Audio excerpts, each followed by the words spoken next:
રાજ્યમાં આગામી 48 કલાકમાં ચોમાસું દસ્તક દેશે। આવનારા 48 કલાકમાં ચોમાસું દક્ષિણ ગુજરાતમાં પ્રવેશી શકે। ગુજરાતમાં હજુ 7 દિવસ વરસાદની આગાહી। ઉત્તર ગુજરાત, દક્ષિણ ગુજરાતમાં વરસાદની આગાહી। સાબરકાંઠા, ગાંધીનગર, અરવલ્લીમાં વરસાદની આગાહી। ખેડા, અમદાવાદ, આણંદ, પંચમહાલમાં વરસાદની આગાહી। દાહોદ, મહીસાગર, વડોદરા, છોટા ઉદેપુર, નર્મદા, ભરૂચ, સુરત, ડાંગ, નવસારીમાં વરસાદની શક્યતા। જૂનાગઢ, અમરેલી, ભાવનગરમાં વરસાદની આગાહી। ગીર સોમનાથ, બોટાદ, દીવમાં વરસાદની આગાહી। આવતીકાલે દક્ષિણ અને ઉત્તર ગુજરાતમાં વરસાદની આગાહી। 12 જૂન અને 13 જૂને હળવા વરસાદની આગાહી। નૈઋત્યના વિધિવત ચોમાસાને લઈને ખેડૂતો માટે સારા સમાચાર। આ વર્ષે ભીમ 11 વાવણીનું મુહૂર્ત સચવાય તેવી શક્યતા। ખાંભા ગીરના ગામડાઓમાં ભારે પવન સાથે વરસાદ। હનુમાનનગર, તાલડા, ચકરાવા, બોરાળા અને કંટાળા ગામમાં વરસાદ। ખેડૂતોમાં ખુશી। સાવરકુંડલાના ગ્રામ્ય વિસ્તારમાં વાતાવરણમાં પલટો। વાદળછાયા વાતાવરણ વચ્ચે વરસાદનું આગમન। વીજપડી સહિતના વિસ્તારોમાં પવન સાથે વરસાદ। અમરેલીના રાજુલામાં ભારે પવન સાથે વરસાદ। પવનથી સરકારી શાળાનો વાઈફાઈ ટાવર ધરાશાયી। ટાવર પડતા અફરાતફરી સર્જાઈ। કેટલાક જૂના મકાનોના નળિયા તૂટતા નુકસાન। વિધિવત ચોમાસા પહેલા જ પાલીતાણા શહેર ગ્રામ્ય વિસ્તારમાં ધીમી ધારે વરસાદ। પાલીતાણા તાલુકાના વડિયા, જમણવાવ, મોટી રાજસ્થળી ગામોમાં વરસાદ। જેતપુર તાલુકાના ગ્રામ્ય વિસ્તારમાં વરસાદ। પ્રેમગઢ સહિત આસપાસના ગામમાં વરસાદ। પવન સાથે વરસાદ પડતા રસ્તા પર પાણી ભરાયા। વાવણી લાયક વરસાદ થતા ખેડૂતોમાં ખુશી। સંખેડાના ભટપુર ગામે લીમડાનું વૃક્ષ ધરાશાયી। વૃક્ષ નીચે કેબિનો દબાઈ। એક વીજપોલ તૂટતા લાઇટ ગુલ થઈ ગઈ। ગોંડલના વાસાવડમાં સ્થાનિક નદી બે કાંઠે। ઉપરવાસમાં ભારે વરસાદથી નદી બે કાંઠે। બાવડી, ચમારડીમાં વરસાદથી નવા નીર આવ્યા।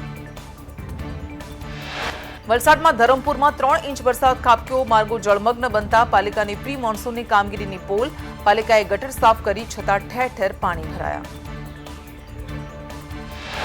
અમદાવાદમાં ખાનગી શાળાઓની દાદાગીરી મુદ્દે ડીઈઓ ઓફિસ બહાર એનએસયુઆઈનો વિરોધ। પુસ્તક, યુનિફોર્મ શાળામાંથી જ ખરીદવાની ફરજ પડાતા હોવાનો આરોપ। ખાનગી શાળાઓ સરકારના નિયમને અવગણી રહ્યા હોવાના આરોપ સાથે વિરોધ। સાબરકાંઠાના વડાલીમાં મહિલાઓએ પાણી મુદ્દે હાઈવે પર ચક્કાજામ કર્યો। આંબેડકર નગરની મહિલાઓએ કર્યો પાણી પ્રશ્ને વિરોધ। મહિલાઓએ માટલા ફોડી નગરપાલિકા વિરુદ્ધ સૂત્રોચ્ચાર કર્યા। મહેસાણાના મરેડામાં પ્રદૂષણને લઈને ટ્વિલાઇટ ક્રાફ્ટ પેપર પ્રાઇવેટ લિમિટેડ સામે લોકોમાં રોષ। કેમિકલ બાળકોની હેલ્થ પર ખરાબ અસર કરતા હોવાના સ્થાનિકોના આક્ષેપ। હાલોલના કણજરી ગામમાં ગેરકાયદે દબાણો હટાવાયા। ગૌચરની જમીન પર ઉભા કરાયેલા દબાણો હટાવાયા। 97 જેટલા લોકોને દબાણોને લઈને નોટિસ અપાઈ હતી। પોલીસ કાફલા સાથે તંત્રએ દબાણો હટાવ્યા। અગ્નિકાંડ બાદ સૌરાષ્ટ્રમાં સ્કૂલ, હોટેલ, મોલ સહિત 813 એકમો સીલ। રાજકોટમાં 505, જામનગરમાં 191, જૂનાગઢમાં 77, પોરબંદરમાં 17, મોરબીમાં મિલકત સીલ કરાઈ। ફાયર, એનઓસી, બીયુ પરમિશન વગરની મિલકત પર કાર્યવાહી। ભાવનગર શહેરમાં એસજીએસટી વિભાગની તવાઈ। એસકે બેંકની 5 શાખાઓમાં 5 કરોડથી વધુની કરચોરી। એસજીએસટીએ 1 કરોડ 25 લાખનો ટેક્સ અને દંડ ફટકાર્યો। બિલ વગરનો માલ વહેંચતા હોવાનું સામે આવ્યું। 1 કરોડ 25 લાખમાંથી 50 લાખની સ્થળ ઉપર વસૂલાત। આનંદ મેળા બંધ કરવાનો વિવાદ પહોંચ્યો હાઈકોર્ટમાં। રિવરફ્રન્ટ આનંદ મેળાના સંચાલકની હાઈકોર્ટમાં અરજી। બંધ મેળો શરૂ કરવા અરજદારની માંગ। આનંદ મેળો શરૂ કરવા અથવા તો વળતર આપવાની માંગ। 1 કરોડ 64 લાખનું ભાડું અગાઉથી ચૂકવ્યું હોવાની સંચાલકની વાત। વડોદરામાં સીલિંગ બાદ શાળા સંચાલક મંડળમાં રોષ।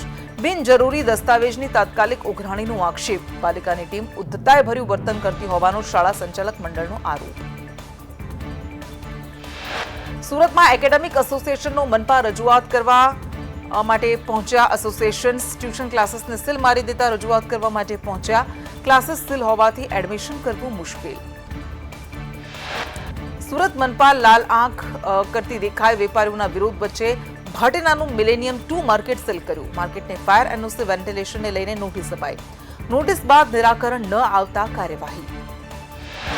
અમદાવાદ મહાનગરપાલિકાના એસ્ટેટ વિભાગના 34 અધિકારીઓને નોટિસ। 1498 માંથી 215 એકમમાં ફાયર સેફટીનો અભાવ। 215 એકમ પાસે ફાયર એનઓસી અને બીયુ પરમિશન ન હતી। રથયાત્રા પહેલા 22 જૂને યોજાઈ રહેલ જળયાત્રાની તૈયારીઓ પૂરજોશમાં। જળયાત્રાના અતિથિઓને આમંત્રણ અપાયું। જળયાત્રામાં ગૃહ રાજ્યમંત્રી હર્ષ સંઘવી, નીતિન પટેલ હાજર રહેશે। પાલનપુરમાં જર્જરિત બિલ્ડિંગને લઈને પાલિકાની નોટિસ. જર્જરિત મકાનો ઉતારી લેવા 10 થી વધુ બિલ્ડિંગ ધારકોને નોટિસ અપાઈ. આગામી દિવસોમાં 200 થી વધુ લોકોને નોટિસ અપાશે. રાજકોટના ત્રંબામાં સનાતન ધર્મનું સંમેલન યોજાશે. ધર્મ સંમેલનમાં સંતો, મહંતો, કથાકારો હાજર રહેશે. અપમાનજનક ટિપ્પણી સહિતના મુદ્દે નિર્ણય થશે. અમદાવાદમાં પાણીજન્ય રોગના કેસમાં વધારો. 10 દિવસમાં કોલેરાના 19 કેસ નોંધાયા. અમરાઈવાડી, બહેરામપુરા, દાણી લીમડા, ગોમતીપુરમાં કોલેરાના કેસ નોંધાયા. અમદાવાદમાં ઝાડા ઉલટીના 268 કેસ નોંધાયા. કમળાના 73, ટાઇફોઇડના 156 કેસ. ગત સપ્તાહે હીટ એલનેસના 119 કેસ નોંધાયા. 1415 પાણીના નમૂનામાંથી 29 નમૂના ફેલ ગયા. એશિયાની સૌથી મોટી હોસ્પિટલની સામે આટલી મોટી બેદરકારી. અમદાવાદની બીજે મેડિકલ કોલેજની બહાર યોજાયો ભવ્ય મ્યુઝિકલ શો. બીજે મેડિકલ કોલેજમાં જુનિયર ડોક્ટર્સ દ્વારા યોજાયો હતો મ્યુઝિક કોન્સર્ટ. શોના ધ્વનિ પ્રદૂષણથી દર્દીઓ ત્રસ્ત હતા, ત્યારે હોસ્પિટલના તબીબો મસ્ત થઈને ઝૂમતા હતા. સવાલ એ થાય કે હોસ્પિટલની બહાર આવા મ્યુઝિકલ શોની પરવાનગી આપી કોણે? સુરતની સ્મીમેર હોસ્પિટલની હોસ્ટેલમાં રેસિડેન્ટ ડોક્ટરે થાઈ ગર્લ બોલાવી. હોસ્ટેલમાં થાઈ ગર્લ બોલાવતા હોબાળો. ડોક્ટર વિરુદ્ધ કડક કાર્યવાહી કરવામાં આવશે. વડતાલના જેપી સ્વામી સામે દુષ્કર્મનો આરોપ. કોર્ટ સમક્ષ પીડિતાનું 164 મુજબ લેવાશે નિવેદન. 8 વર્ષ બાદ જેપી સ્વામી સામે દુષ્કર્મની ફરિયાદ નોંધાઈ. વડોદરામાં ફરિયાદ બાદ જગત પાવન સ્વામી ફરાર. એફએસએલની ટીમે મંદિરમાં તપાસ હાથ ધરી. જેપી સ્વામી સ્વામિનારાયણ મંદિરમાં ન હોવાનું ખુલ્યું. ગૃહિણીઓના માથે વધુ એક મોંઘવારીનો માર. ચોમાસા પહેલા ટામેટાના ભાવમાં વધારો. ₹20 કિલો મળતા ટામેટાના ભાવ હવે ₹60 પર પહોંચ્યા. ટામેટાની આવક ઘટતા ભાવમાં વધારો થયો. વેપારીઓના મતે ટામેટાની આવક 50% ઘટી ગઈ છે. ગૃહિણીઓનું બજેટ ખોરવાયું. સરકારી કર્મચારીને રાજકીય ભલામણ કરવી ભારે પડી. રાજકીય ભલામણ કરાવી હોવાથી વિભાગે નોટિસ આપી. નર્મદા અને જળ સંપત્તિ વિભાગે 10 દિવસમાં ખુલાસો આપવા આદેશ. પ્રમોશન બાદ વતન નજીક બદલી કરવાની ભલામણ હતી. ભરૂચ જિલ્લા ભાજપના મીડિયા કન્વીનર ભરત ચુડાસમા ભાન ભૂલ્યા. વિવાદિત પોસ્ટ કરી હિન્દુઓએ જીવતા રહેવું હોય તો ગોળ ટોપી પહેરવી પડશે. કાશ્મીર જેવા હાલ હિન્દુઓના થવાના છે તેવો ઉલ્લેખ કર્યો.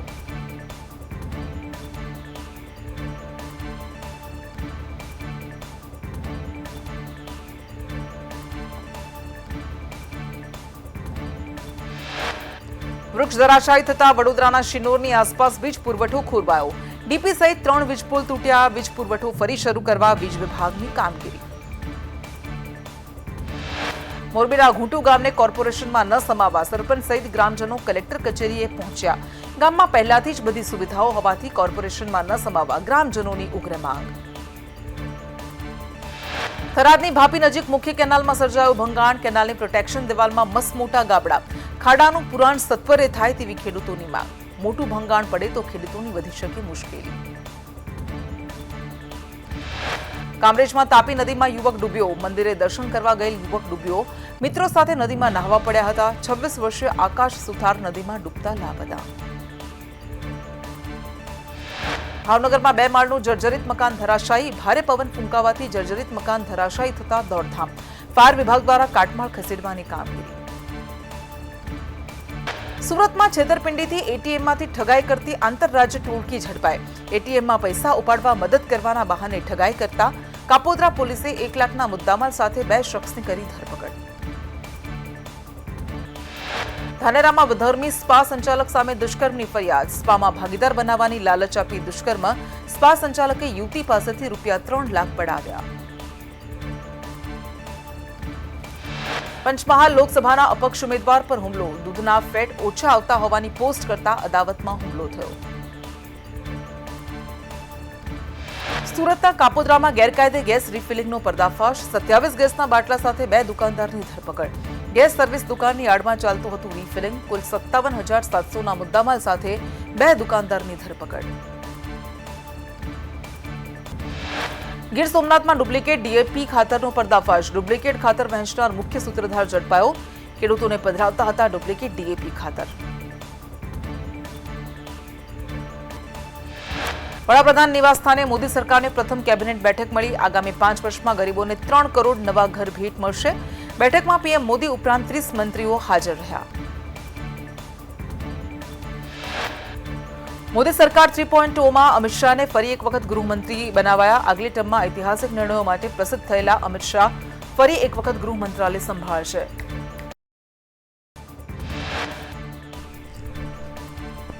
ઉત્તર પ્રદેશના લખનૌ બેઠકથી લોકસભામાં પહોંચેલા રાજનાથસિંહને સંરક્ષણ મંત્રી બનાવવામાં આવ્યા છે. મોદી સરકાર 3.0માં ફરી એક વખત રાજનાથસિંહ સંરક્ષણ મંત્રાલય સંભાળશે. વિદેશ નીતિઓના જાણકાર અને 3 દાયકા સુધી વિદેશ મંત્રાલયમાં અધિકારી રહેલા એસ જયશંકરને ફરી એકવાર વિદેશ મંત્રીનો કારભાર સોંપવામાં આવ્યો છે. મોદી સરકાર 3.0માં ફરી એક વખત વિદેશ મંત્રી તરીકે જયશંકર. રાજ્યસભાના સાંસદ નિર્મલા સીતારામન ફરી એક વખત મોદી કેબિનેટમાં નાણામંત્રી બન્યા છે. પ્રથમ ટર્મ સંરક્ષણ મંત્રાલય, બીજી ટર્મમાં નાણાં મંત્રાલય અને હવે ત્રીજી ટર્મમાં નાણાં મંત્રાલયનો કાર્યભાર સંભાળશે. સંઘના માનીતા નીતિન ગડકરી ફરી એક વખત રોડ અને પરિવહન મંત્રાલય સંભાળવાના છે. મોદી સરકાર 2.0માં ઐતિહાસિક કામ કરનાર નીતિન ગડકરીને ફરી એકવાર પરિવહન અને રોડ મંત્રાલય સોંપવામાં આવ્યું છે.